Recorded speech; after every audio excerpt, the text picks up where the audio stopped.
Welcome to Big Blend Radio with Nancy and Lisa. Today we're chatting with award-winning author Tessa-Bridal, or you could say bridal, like as in going to a wedding. Tessa-Bridal is joining us with her book. It's her latest one. It's called The-Dark-Side-of-Memory, Uruguay's Disappeared Children and the Families Who Never Stopped Searching. It explores the multi-generational impact of the extremist military dictatorships in Latin America. And it is out October 26, 2021 through Invisible Ink. You can go to her website, Tessa-Bridal or Tessa-Bridal.com. So welcome, Tessa. How are you? Thank you. Doing very well. Now, okay, now I didn't do Bridal quite as good as you did. Say you did Bridal. It perfectly. Bridal. Bridal. So, in Uruguay, when you think about South America, sometimes we forget even where Uruguay is. Yes. It's quite small, isn't it?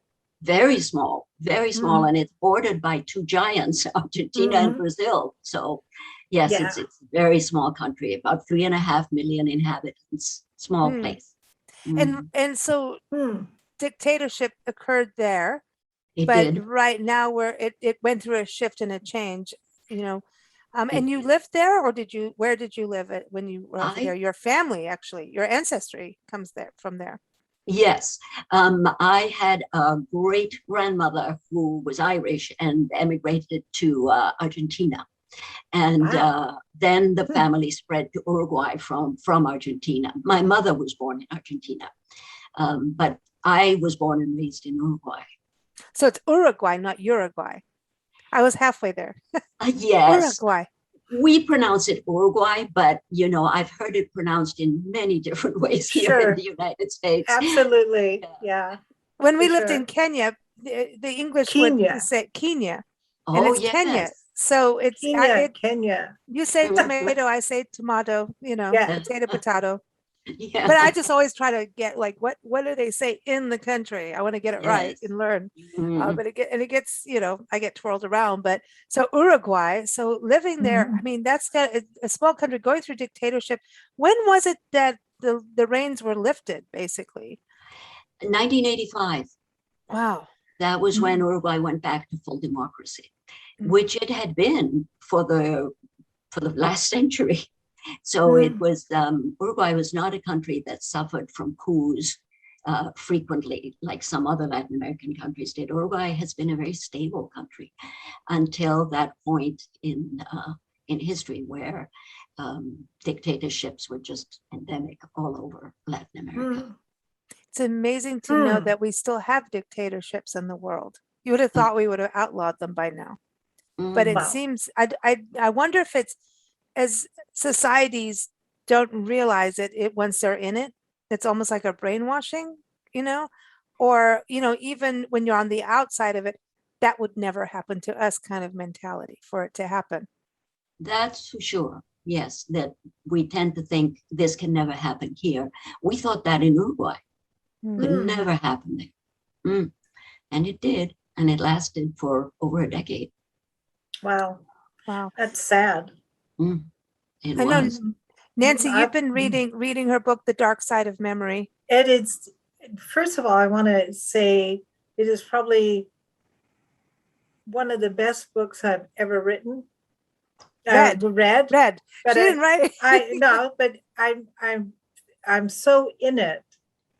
And this new genre, to me, it's a new genre of creative nonfiction.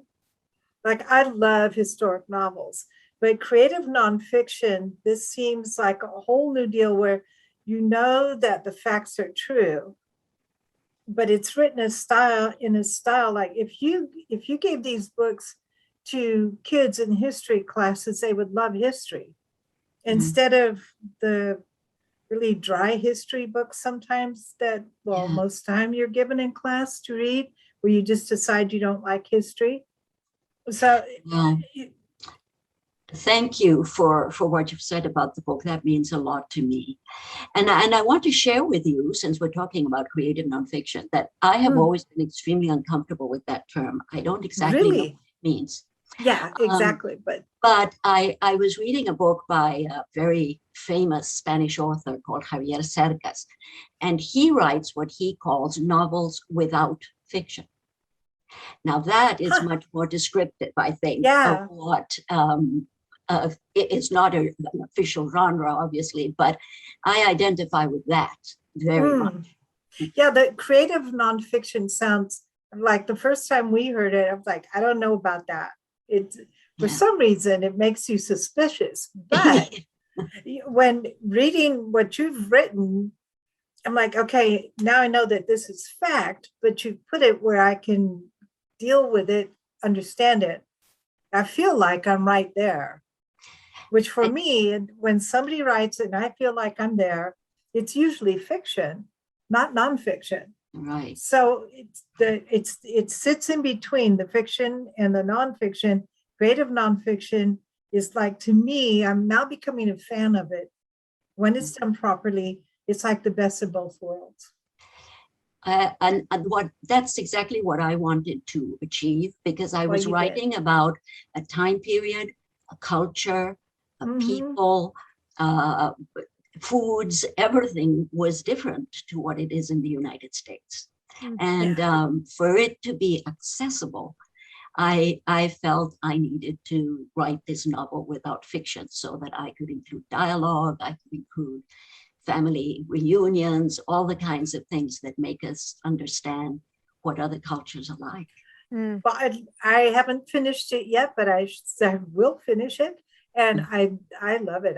I think it should be a television series. I really do. In fact, if not a full-length movie, I lean towards series so people can get little chunks at a time.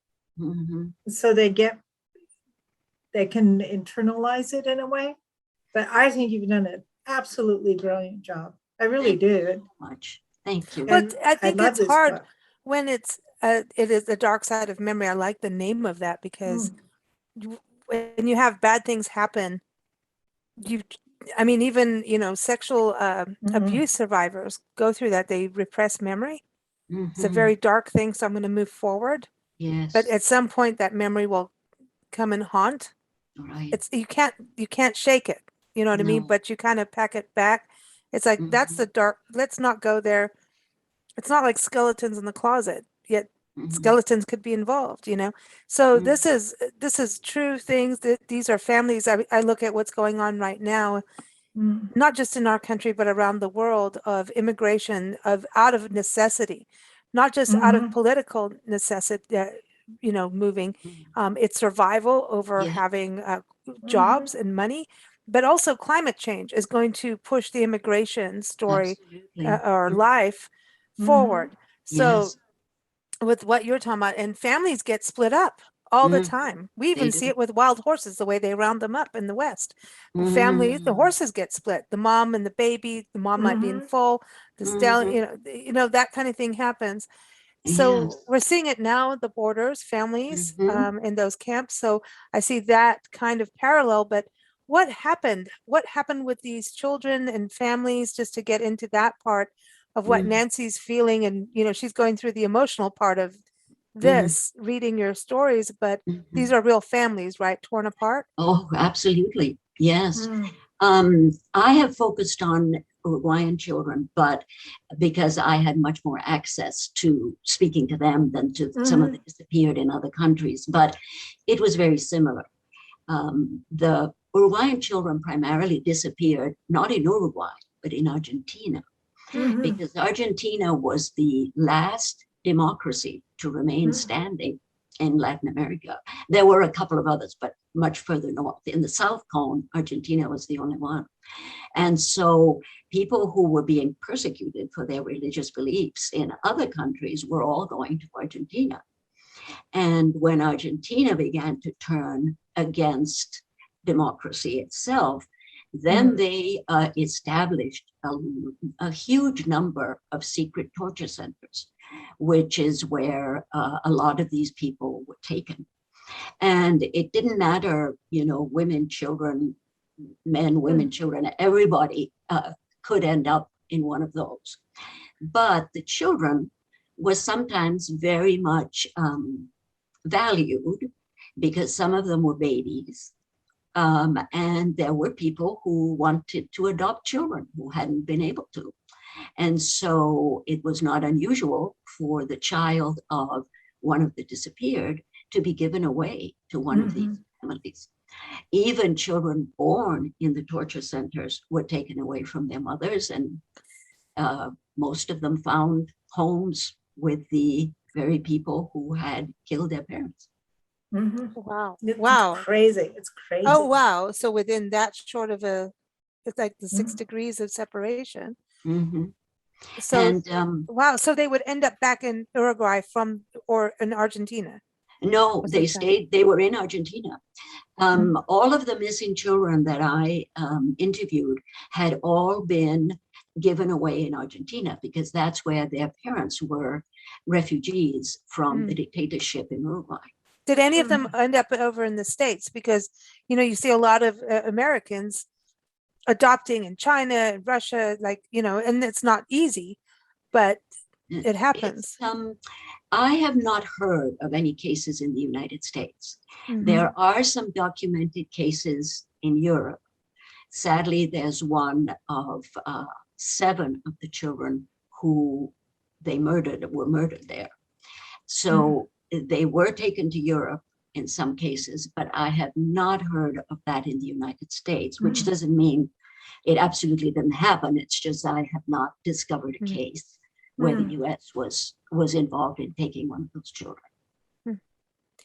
So with these stories, I know a lot of it is the women want to, if they're surviving everything, are trying to find their children. Do they have it's like when you think about the Underground Railroad here, there's these underground networks. Did they have that kind of network? They were not underground. They were out there fighting. I think you've probably heard of the Mothers of the Plaza de Mayo in Argentina.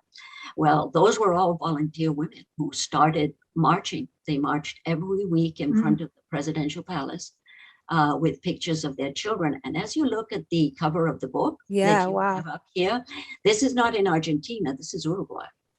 And every year on the 20th of May, there is something called La Marcha del Silencio, the March of Silence. And hundreds of thousands of Uruguayans march there with the pictures, as you can see, they're all laid out here, of their missing relatives who are still missing. In Argentina, it isn't that long ago, that they were still finding mass graves. Wow. Wow. It's interesting because you wonder where these people come from that have the wherewithal and the power to really change a whole country's government.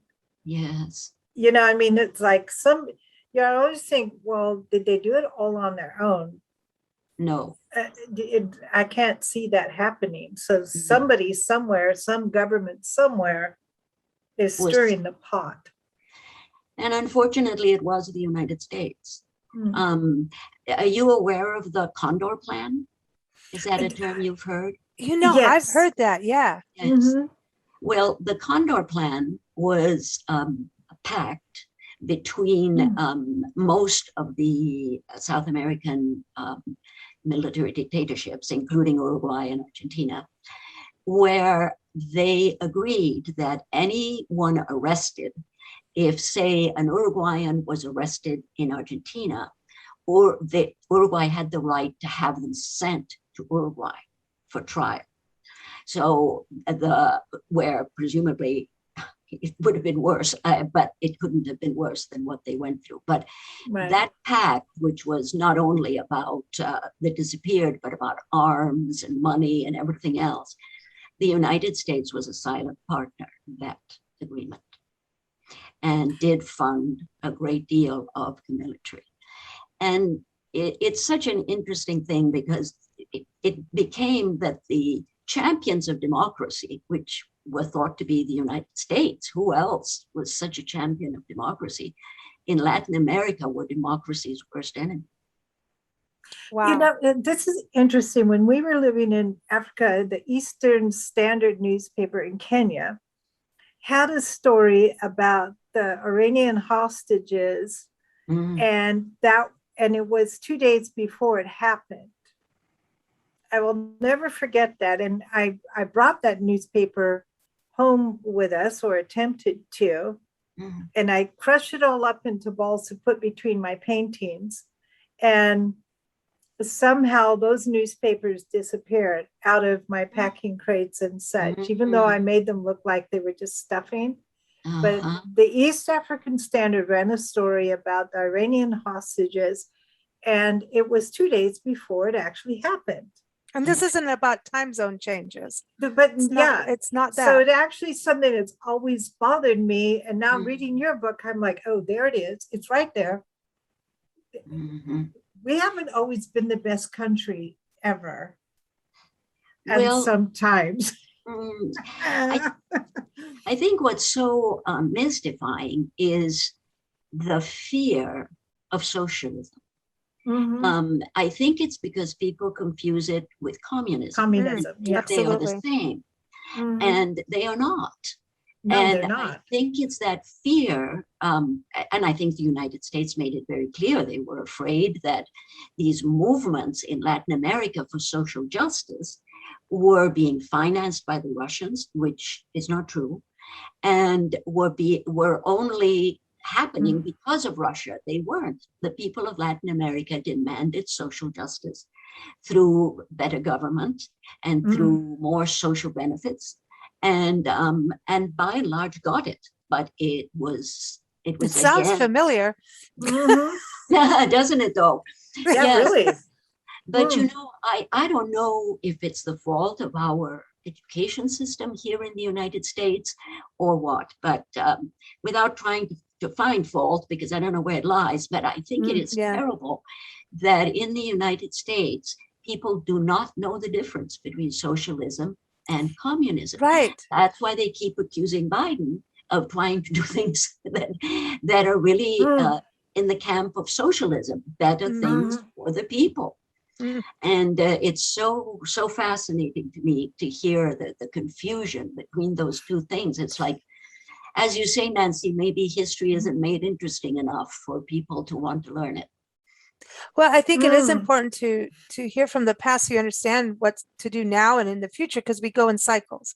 And our lives, we do go in cycles. I just read a story, and I, for the life of me, cannot remember the gentleman's name or company name. But basically, he turned around one day, it was like a few years ago. He's making millions, like, way up there financially. And he turned around and said, I don't need all these millions. And he turned them around and gave all of his employees above minimum wage and said, you're each going to get a minimum of $70,000 a year. Instead of, and everybody called him a socialist. Fox News, all of these people trashed him and said, you're a darn socialist, blah, blah, blah. And, I don't know if CNN did it too, because who knows, I'm not trying to pick on one over the other because they're all kind of the same, but they went off on him. And 2-3 years later, he had, quadrupled his income. His employees bought houses. He says, invest in people and they will invest back. His turnover, he barely had to get any new employees. I mean, the benefits, the health, people were not, and I've seen this twice now.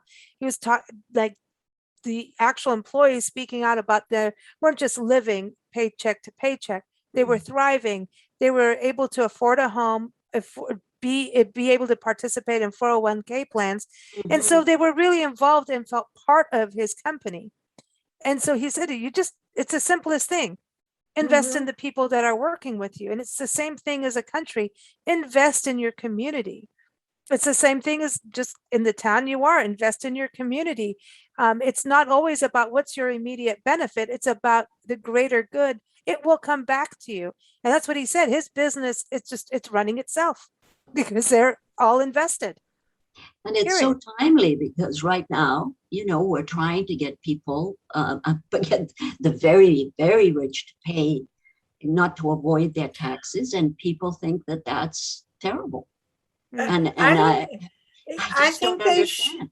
I don't understand, because we have to do it. So why shouldn't they? Just because they're rich doesn't mean they should escape their civic duties. What I've heard is that they pay a lot into nonprofits. But that's not the same as taxes, because paying into a nonprofit 9 times out of 10 is actually a tax write-off. Right. So they're not probably, I'm just saying, across the board saying they're doing it to be great people. They're doing it for a tax write-off. well, it goes down to human lives, and these are children's lives. Yeah. So kind of, this kind of thing happened in Ireland, like the kids disappearing. Remember the nuns, Sisters of Magdalena? You should look up that story. These kids disappeared. They were almost like slaves, these girls. These kids born out of wedlock and were almost like slaves, and there was burial grounds on the actual one of those site. cases, like in Canada. Yes, and it's it happened way back in Ireland, and these women, kids are shipped out, and it's in Canada right now. We're missing so many Native American women. It's in these disappearing people. How do we know? Like, we need to document them somehow. Like the census is important and all of that, just to at least know someone is living. Where are they? How did they disappear? And why did they like seemingly disappear off the face of the earth? And I think it's easy to do with kids. And when there's a shuffle in some kind of war, I know the Cold War era, there's a shuffle, a skirmish, and move people around. That's when a whole group of people can be human trafficked, if you will. Well, it's happening now at the border with Mexico. There are still a couple of thousand children, I believe it is, that have not been reunited with their parents. Yeah. And it's not the kids' fault. This is. Well, they should never have been separated from their parents in the first place. To begin with, yeah. Yeah. I mean, that was insane. That was just poor judgment and insane and really cruel and beyond. I mean, and then you watch powers that be go to church. You're like, really? Don't bother. What led you to write the book? I mean, obviously these stories, and you've got a background of living there, and also have written your family history too. And your grandmother getting off, and she thought she was going to Boston. Hello, that's not it. Great grandmother going, I'm going to Boston. She's shipping off to Boston. No. Yeah, no. Well, those were different times in terms of passenger travel on ships. Very different times. But yes, we can laugh about it now, but because it turned out well for her. But I can't imagine being in the middle of the ocean and suddenly finding out you're going south and not north. Yeah, really. That's insane too. Hard travel back then too. Really hard travel. Very hard travel. Very hard. But going to the story of now, this book, the dark side of memory, you're interviewing people, you're connecting with families. How, what led you to say, okay, I'm going to go write this, and then start connecting with the people? That had to be just. This is an enormous project. Harsh. It was an enormous project, and I started it 20 years ago. Actually, I finished a version of the book about 20 years ago, but I finished it around the time of 9/11. And not only would nobody touch it, but people would say, you can't write this, because it was not meant as a critique of the United States, but it's a true history of US involvement in dictatorships in Latin America. So I put it away. I published other books and put it away because it really was very difficult for me to go back to it. But what led me to it in the first place was I visit Uruguay regularly. Some of my family still lives there, and I have friends there still even from my childhood. And so I go back regularly, and of course I hear these stories and see these people sometimes being interviewed on television or something. And I thought, this is remarkable. It's a very astonishing story. And so I started doing research. I went to the organization in Uruguay that's for the families of the disappeared, and they were very helpful. They put me in touch with actual people who had gone through this, none of whom I knew before I started my research. And they were remarkably, remarkably open and generous. They received me in their homes. They showed me photos. They were just wonderful. They wanted to tell their stories. And then later, I started interviewing the children, who were not children anymore. They were grown up now. And that really cemented it for me. Once I had their stories as well, I thought, well, it's time to try again. Oh, So wow. Uruguay today, Mhm. I mean, was there any time that you felt you might actually be putting yourself in danger by writing something like this? I didn't, but my brother worried. When I Uh-huh. told him, he'd say, "Where were you today?" Because I was staying with him. And I'd tell him where I'd gone and what neighborhoods I had been in, which in some cases were the poorer neighborhoods of Uruguay. He was very concerned.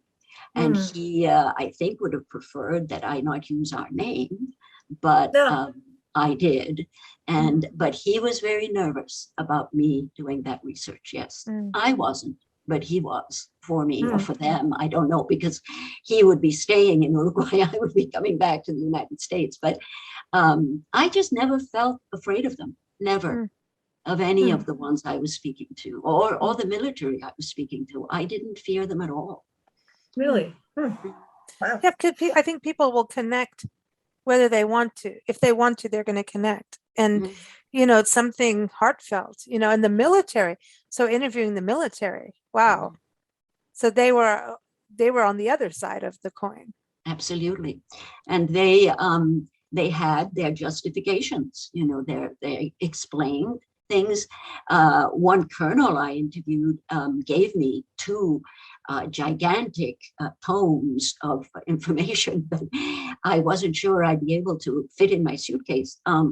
So they really wanted their side of the story to come out.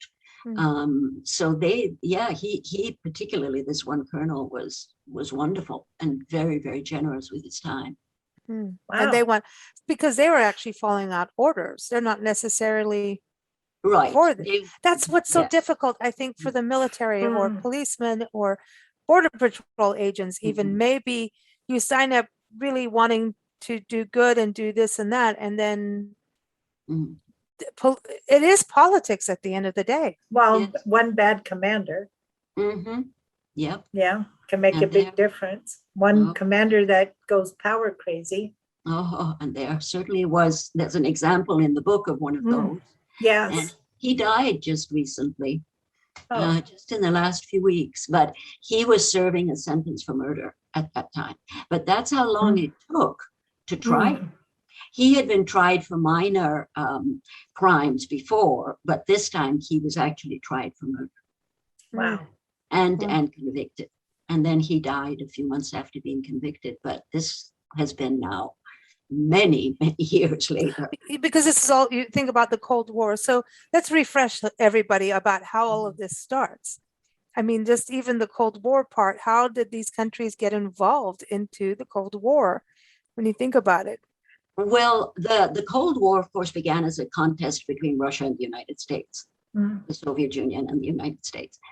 But it spread because in many countries, in many continents like Africa and Latin America,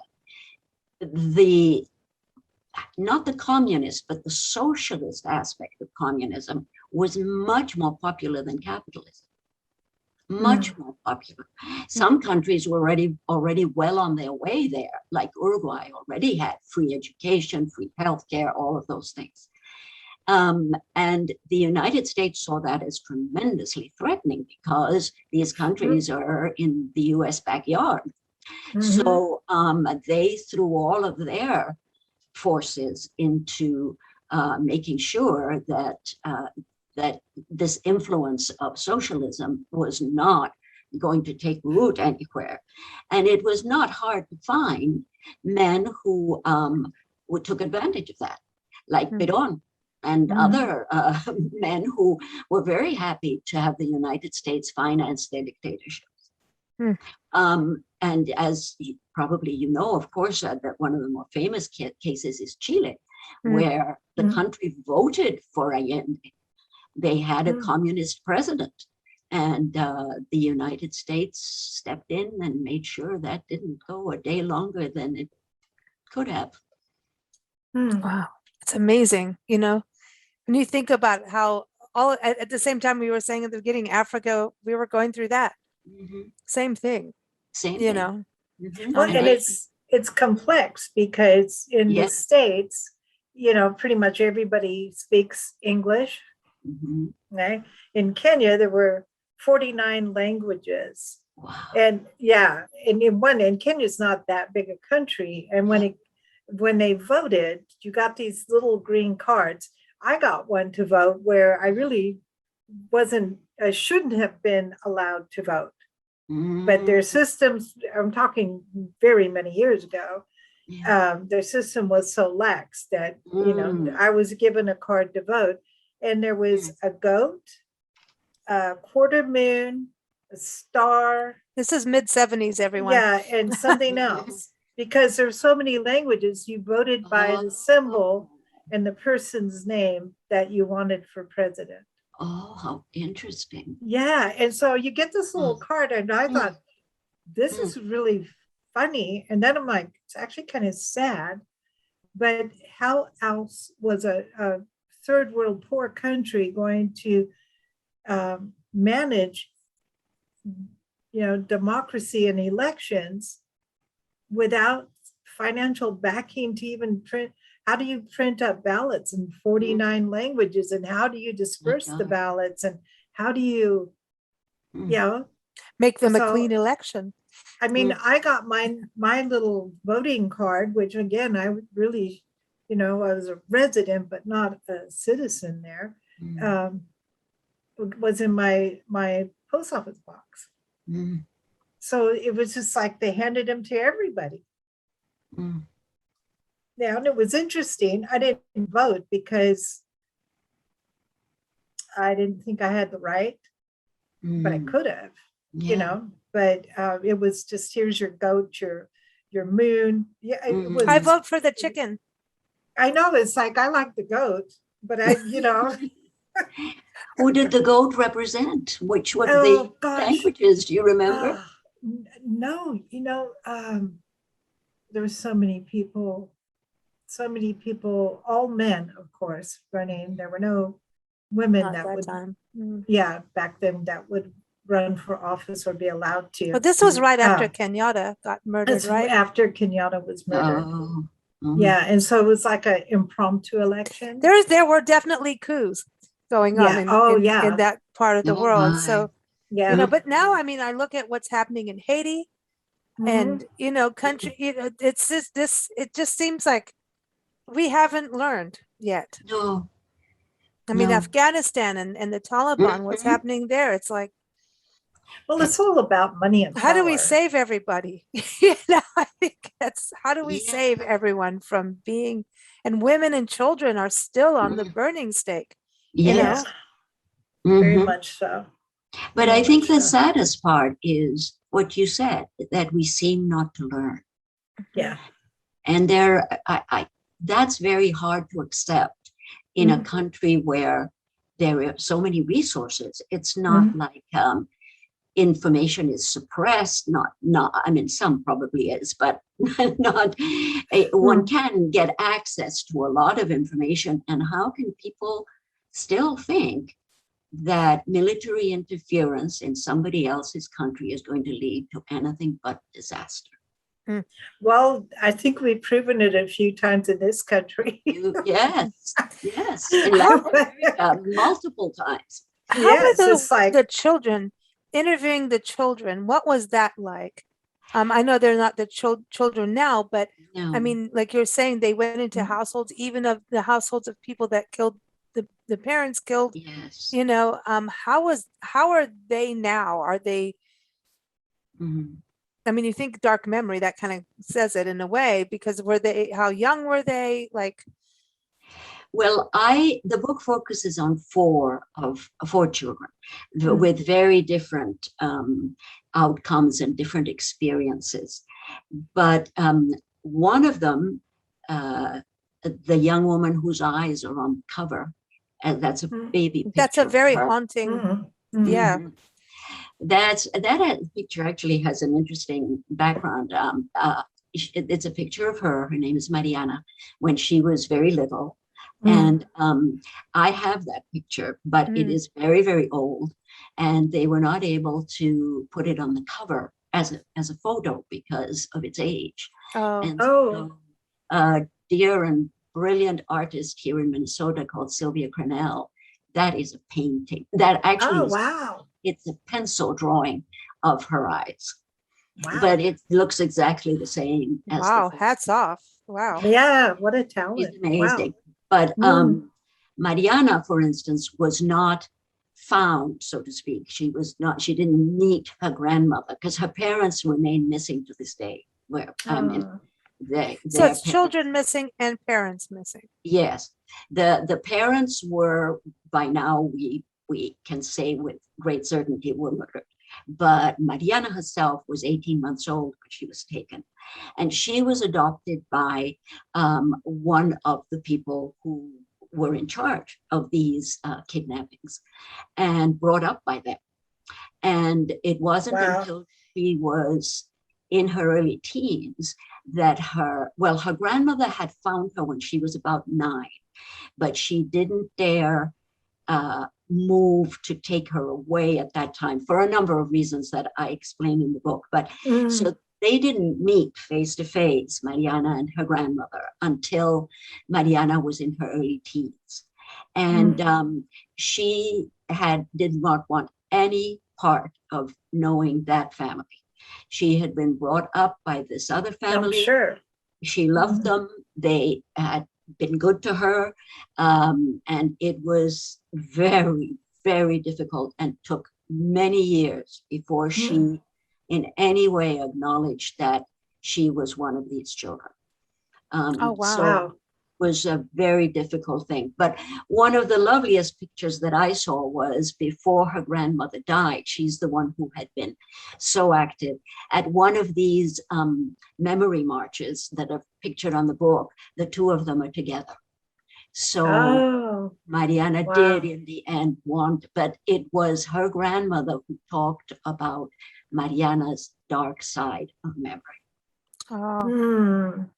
Well, that's got to be so crazy for a child who's brought up thinking that they're with their parents, right? And they're comfy, they're happy, and their life is good. And then along comes somebody else and goes, "Hey, wait a minute, that's not your parents. Your parents, this is what happened to them." I mean, that's a lot to handle. It is. And it isn't just the handling of, well, I grew up in a family that wasn't my family, but that this family may have been responsible for the death of my parents. Yeah. So it has been for them, as you can imagine, a terrific journey. Wow. And at the end of the book, I address that a little bit more. I tell what happens during the book, but at the end, I talk about how they have handled this. And all of them are different. All of them are different. Because every person is different. I mean, you definitely run to therapy. I mean, how does a therapist even know how to handle that? In a way, it's such a different situation. And I think what's, beautiful about what you've done and writers who do showcase these stories is, we talk about history repeating itself. Now the way the news is, it's like barking, numbers, drama. There's no discussion anymore because everyone's so polarized with their parties and politics. But we have lost the humane, because you've become numb. I know we were talking about this on a show recently, Nancy, about becoming numb to what's going on. There's like right now, there's so many wildfires and hurricanes going on, and we're connected to a lot of those areas. So we have this deep emotion. Like you wake in the morning, you're like looking at the trees and the sequoias going, no. And yet have been through wildfires, both of us, for a number of times. You become numb. And it's not, it's survival in a way. You feel things. Well, you can only handle so much. But you can only handle so much, and there's a lot. But I think if you haven't been through those situations, it's not that you don't care. I don't believe that. I think people do care, but how I mean, you've got to survive yourself. And there's like one hurricane, another hurricane. Yeah. I mean, what are you going to do? Sit and cry at the TV all day? You know what I Yeah. mean? So Oh, we yeah. kind of lose that. And so you'll hear, 1,000 kids at the border, this, you're outraged, you're upset, but you But don't what know can the I do? individuals. What can I do? Right? If you Mhm. do something, action is the antidote to despair. Thank you, Joan Mm. Baez, for that. But it's Mm. true. It's Yeah. these individual stories are where people can connect. So when they hear another number, they have a face to the number, is my point. Yes, I hope It's so. not the X number of wildfires. It's not the X number of houses Mm. or the X number of people. It's Right. like you think about the military that go off and serve our country, and maybe under the wrong leadership of what to do, right? Absolutely. But Yes. they're serving, they're wearing their heart on their sleeve, literally Mhm. losing lives there. Yeah. So I think it's important that these stories get out, because Well, it's we have to have education. that attachment to the people Mhm. But Mhm. to be able it's to make a change sometimes. it's I think education is key to everything. We have to keep educating. But not just And numbers and years, no, and no, but the these human educating, stories. yeah, education, you can put it in front of somebody for them to embrace it and remember what they learned is how it's presented. So we've all had good teachers and bad teachers, like you walk out of class and tried not to fall asleep so you didn't get in trouble because the Mhm. teacher was boring. Then you have the teacher who's engaging, and Mhm. now you're excited about a subject you never thought you'd be excited about. Right. So there's the manner in which education is delivered is as important as education itself. And it's from my standpoint, my opinion, just mine, people. Here comes those emails. I think education really is the first and foremost path to Mhm. making big changes that are stable changes that will last. Yeah. You Mhm. know, in Well, the meantime, we might have to run in with the army, I guess. I don't know, but I don't know that, yes, about that either. But yeah. as you were talking, I was reminded of Esther, is Mariana's grandmother, who said to me, disappearance is a permanent crime. Yeah. And I know exactly what she Wow. meant by that, because the children Terrific. may have recovered and maybe leading, functional lives, but it's not a real. permanent crime. Mhm. Yeah. Yeah. Yeah. There's always that other dark side of memory. It's really pretty cruel. I Oh. mean, it's as cruel as you can really get This is sad. on an emotional, This is really mental. sad. How did you keep balanced writing all of this and Yeah. interviewing? I mean, because I want to read. It's my turn to read your book. Nancy got hold of it. We have to take turns, but when I want to learn their stories more, so I can be an advocate and tell people, but it's also sad, so it's hard, and I don't want everyone to be all bummed out, but it is a bummed out thing. It's sad. It is. Yep. It is. But how did you balance that as a writer and getting, is it by writing it? Did you feel better? Like, you know what I mean? Because you're doing Well, something. I don't think I balanced it very well initially. I did better later, but when I returned from having done my initial research, it was right before 9/11. Oh, And yeah. and everything was just so different in the country then, and then when my book not only was rejected but was absolutely censored, um, I did need to get help.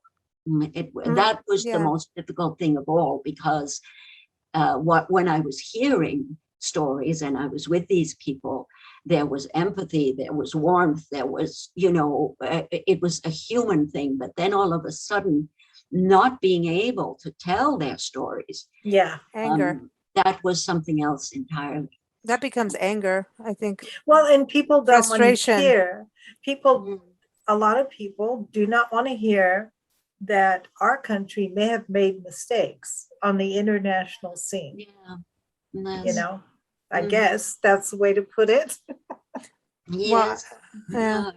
A resentment of reality, Mhm. because we live in a lot of unreality these days. Well, and we forget that our country is run by people and people aren't perfect. So yes, mistakes will happen. Mhm.